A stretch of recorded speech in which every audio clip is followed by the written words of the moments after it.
in a minute. Yeah, I know. In fact, I'm very, very grateful to Team White, Jay, the rest of his team, Dean.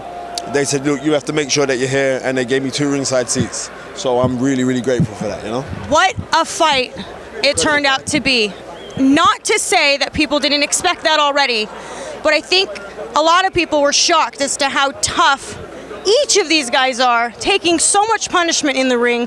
What is your reaction to ultimately the decision? That's what I called. I called Dillian Whyte on points. Listen to Ringside Toe to Toe, where, you know, I haven't heard you on it for a little bit, sis. But yeah, this is Ringside Toe to Toe, you hear. That was my prediction. I thought maybe Dillian could stop in round 9, but I was saying like comprehensive points win for him. I like the way how he's administering. We were speaking a couple times throughout the build up to this fight. I was saying like the key to it is the uppercut, and he said, yeah, that's what we've been working on. It was showing me little videos that he's been working with Mark. So Mark Tibbs identified that as well. I'm glad that he's becoming very, very complete.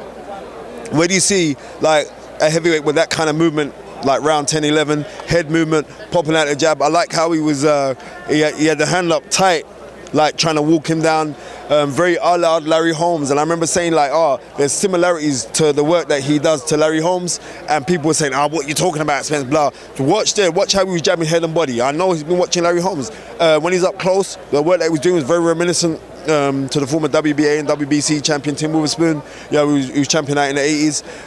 I really, he should be commended how he's picked himself up from a minor setback.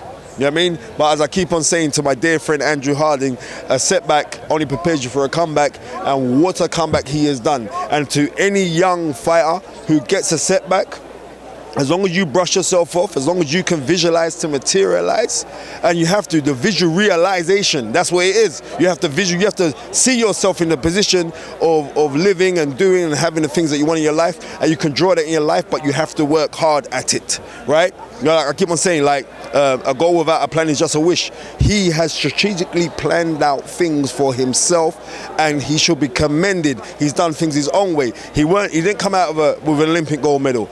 You know what I mean? He didn't come out with his own great amateur pedigree. He had none of those kind of things. I remember when Dillian Whyte was first fighting on ticket deals. First, he was fighting on Mickey Elliott's shows in little smoky rooms in Elephant and Castle. Then he moved to Steve Goodwin's shows, and he just kept on. And then he was on Frank Maloney's shows, and he kept on progressing because he believed in himself. And just to see what he's doing now is testimony to the hard work that he's put out and the fact that he listens.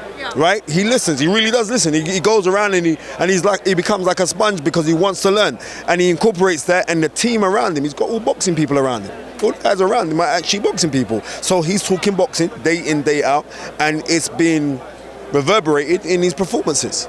Well, now we know that he is next up for the WBC title, the shot for the winner of Tyson Fury or Deontay Wilder. In your opinion, regardless of who he fights, how do you think he does?